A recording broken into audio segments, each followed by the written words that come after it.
morning, everyone, and welcome to this week's Thursday collective worship. Peace be with you. Well, this term we're thinking about trust and trustworthiness.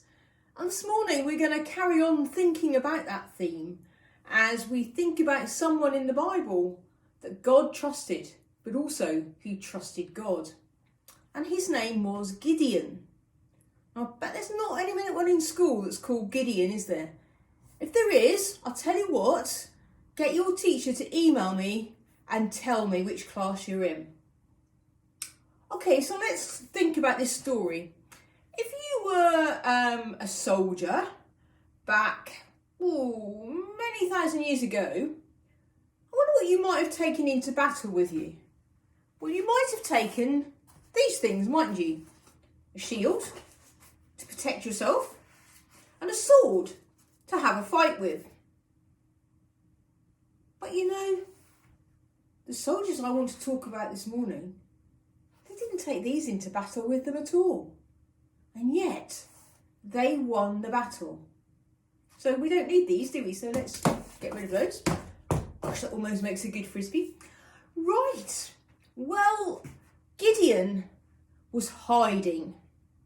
Because Gideon, well, he's a bit of a wimp, really.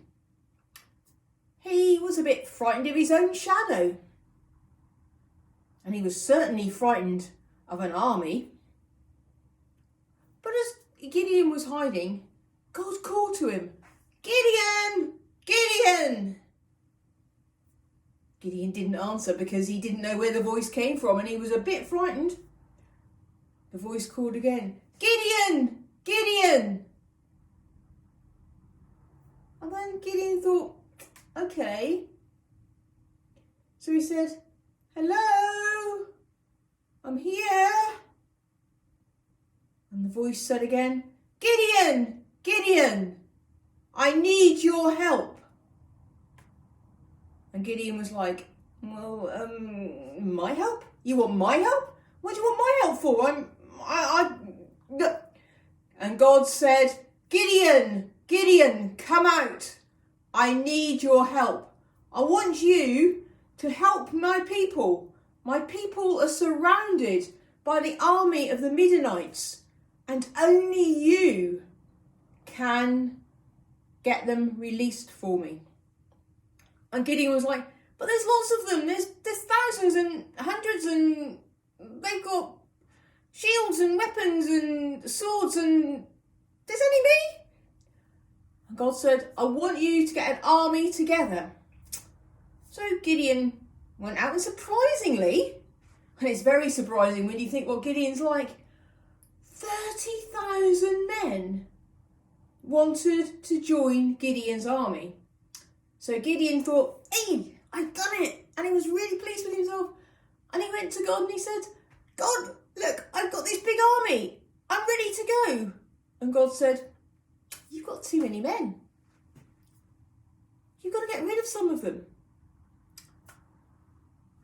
Well, this worried Gideon a bit, but he went and told the people and he got it down to just 10,000 men.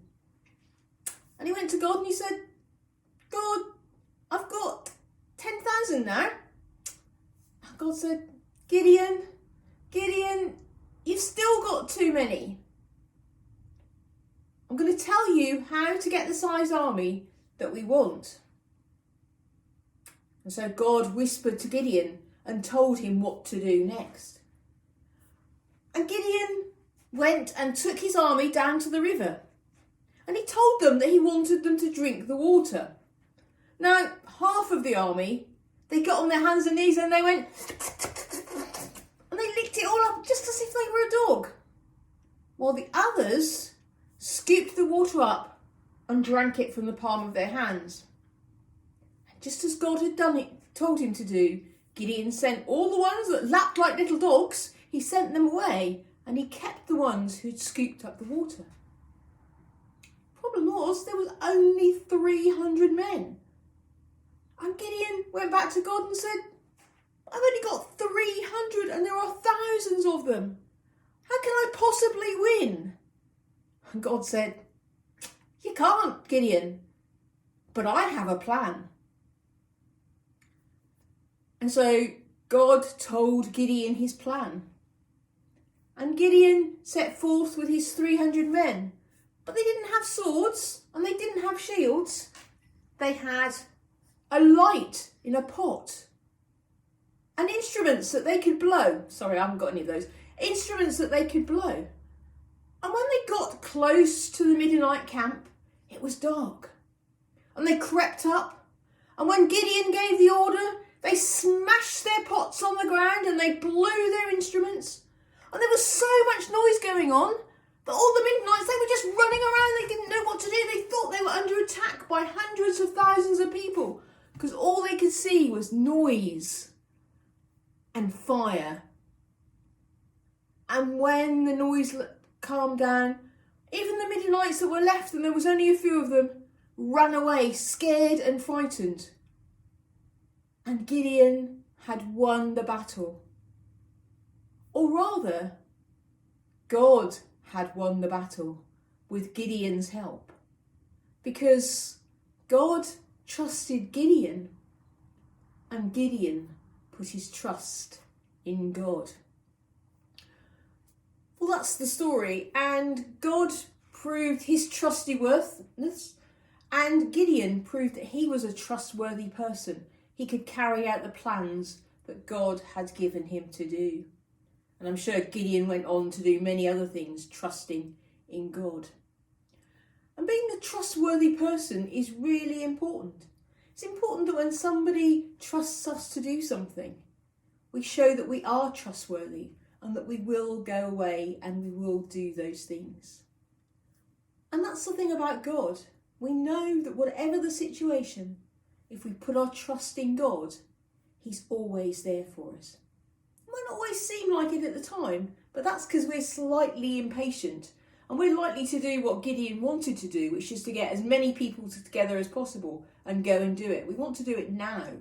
But God says sometimes you need to look and wait and search for my plan, and I will be there for you when you need me to be. So let's just stay quiet for a moment and think and pray. Dear God, thank you that we can put our trust in you, that you have a plan for our lives. Help us to, as we put our trust in you, to be the sort of people that others can trust as well. Amen. So what is it we're going to do this week? Well, we're going to start being trustworthy people. People who, when somebody says, will you go and do something? They know they can trust us to go and do it. Have a good week, and I'll see you next time. Bye for now.